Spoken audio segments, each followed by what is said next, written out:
Hi friends, free lunch box அப்புறம் breakfast நான் பார்க்கலாம் வாங்க. நேற்று மாவு அரைச்சனால ஃப்ரெஷ்ஷாக வந்து காலையில் இட்லி, அதுக்கப்புறம் நேற்று கருவேப்பிலை, கொத்தமல்லி, புதினா போட்டு ஒரு துவையல் பண்ணேன், அது இருக்குது. ஸோ அதை வந்து பிரேக்ஃபாஸ்ட் கொடுத்துருவேன். கேரட்டு, பீன்ஸு, கோஸ்லாம் போட்டு தேங்காய்லாம் போட்டு ஒரு பொரியல் பண்ணியிருக்கேன்.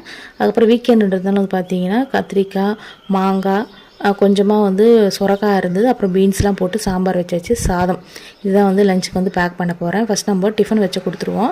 இன்றைக்கி வந்து பார்த்திங்கன்னா பாப்பா சீக்கிரமாக எழுந்துட்டாங்க. அதனால் நான் வந்து குயிக்காக எழுந்து 7:20 வந்து லஞ்சு பிரேக்ஃபாஸ்ட் எல்லாமே பண்ணிட்டேன். என் பையன் இவ்வளோ சீக்கிரம் பண்ணிட்டீங்களா அப்படின்னு சொல்லிட்டு கேட்டுட்டு இருந்தேன். பாப்பா எழுந்ததுனால நான் வேறு வழி கிடையாது, நானும் எழுந்துட்டேன். சீக்கிரமாக எழுந்ததுனால வந்து பார்த்திங்கன்னா ஒரு 6:15 போல் தான் ஸ்டார்ட் பண்ணேன். அப்புறம் வந்து லஞ்ச் எல்லாமே நான் இப்போ பேக் பண்ணிடுறேன். இந்த புதினா, கொத்தமல்லி, அப்புறம் கருவேப்பிலை துவையல் எப்படி பண்ணுறதுன்னு சொல்லிட்டு தனியாக ஷார்ட்ஸ் எடுத்து வச்சுருக்கேன். அது வந்து நான் ப்ளே பட்டன் மாதிரி கொடுக்குறேன், செக் பண்ணிக்கங்க. ரொம்ப ஹெல்த்தி, கண்டிப்பாக ட்ரை பண்ணுங்கள். வீக்லி ஒன்ஸாவது குழந்தைங்களுக்கு செஞ்சு கொடுங்க. லஞ்ச் பாக்ஸ் எல்லாமே பேக் பண்ணியாச்சு.